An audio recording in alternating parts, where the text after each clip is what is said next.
તો બનાસકાંઠાના ડીસા એપીએમસી અને સરકાર વચ્ચે શેષનો વિવાદ, જેમાં ડીસા એપીએમસીમાં 9 સેન્ટર પર ટેકાના ભાવે ખરીદી શરૂ કરી હતી। વિવાદના કારણે છેલ્લા 5 દિવસથી ખરીદ કેન્દ્રો બંધ થયા। છેલ્લા 5 દિવસથી કેન્દ્રો બંધ થતા ખેડૂતો મુશ્કેલીમાં મુકાયા। એપીએમસીનું કહેવું છે કે મગફળી ખરીદદાર મંડળીઓ શેષ આપે। સરકાર અને એપીએમસીના વિવાદ વચ્ચે ખેડૂતોની મુશ્કેલી વધી છે। ખરીદ કેન્દ્રો તાત્કાલિક ધોરણે શરૂ કરવા ખેડૂતોની માંગ। ડીસા એપીએમસીની અંદર ટેકાના ભાવે ખરીદી આપેલી છે સંસ્થાઓને, મંડળીઓને। શેષના લીધે છેલ્લા 4 દિવસથી અંદર ખેડૂતોની મગફળી ખરીદી કરવાની બંધ છે।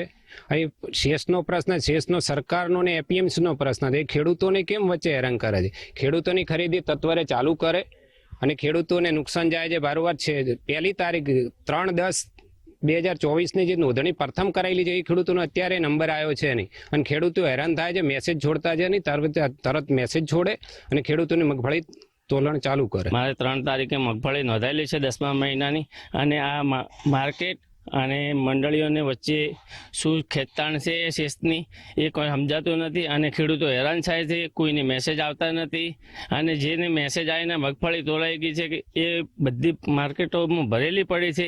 શેષના કારણે બહાર નીકળે એમ નથી, અને કોઈ માર્કેટ સુવિધા હાલતો નથી।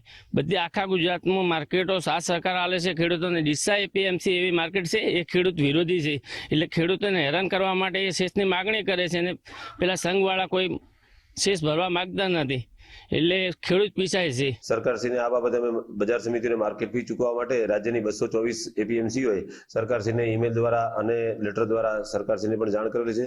સરકારશ્રીએ આ સંબંધે ગાઈડલાઈન પણ બહાર પાડી છે, જેના મુદ્દા નંબર 11 થી એ વાત સ્પષ્ટ કરેલ છે કે જે એપીએમસીમાં આવકની જગ્યાનો અભાવ હોય અથવા જગ્યા સકડામણ હોય તો અન્ય જગ્યાએ પણ એ લોકો કરી શકે છે।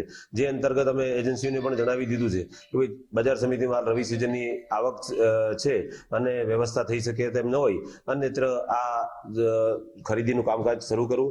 તે સિવાય બજાર સમિતિએ પોતે કોઈ પણ જાતની ખરીદી અટકાવેલ નથી, કે કોઈ ખેડૂતોની નોંધણી પણ અટકાવેલ નથી, કે એમના મેસેજ પણ અટકાવેલ નથી, કે એજન્સીઓને પણ એવી કોઈ સૂચના અમે આપી નથી કે તમારે કામગીરી બંધ કરવી। થોડા દિવસ અગાઉ ખેડૂતોએ કહી શકાય કે જે રીતે મગફળીની જે ટેકાના ભાવે ખરીદી જે થતી હોય છે તે મગફળી નોંધાઈ હતી, અને ત્યારબાદ મગફળી ખરીદવાની શરૂઆત કરવામાં આવી હતી, પરંતુ થોડા દિવસ બાદ આ જે ખરીદી કરવાનું જે બંધ થયું છે એનું મુખ્ય કારણ છે શેષ।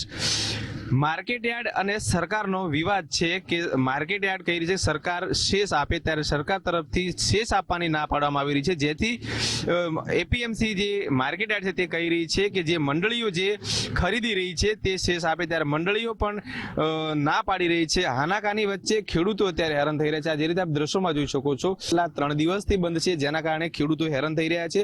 ખેડૂતોની માંગણી છે કે સરકાર અને એપીએમસી બંનેનો જે વિવાદ છે એના વચ્ચે અત્યારે જે ખેડૂતો છે તે હેરાન થઈ રહ્યા છે, તાત્કાલિક ધોરણે આ બંને વચ્ચેનો નિરાકરણ આવે અને ખેડૂતો હેરાન ન થાય।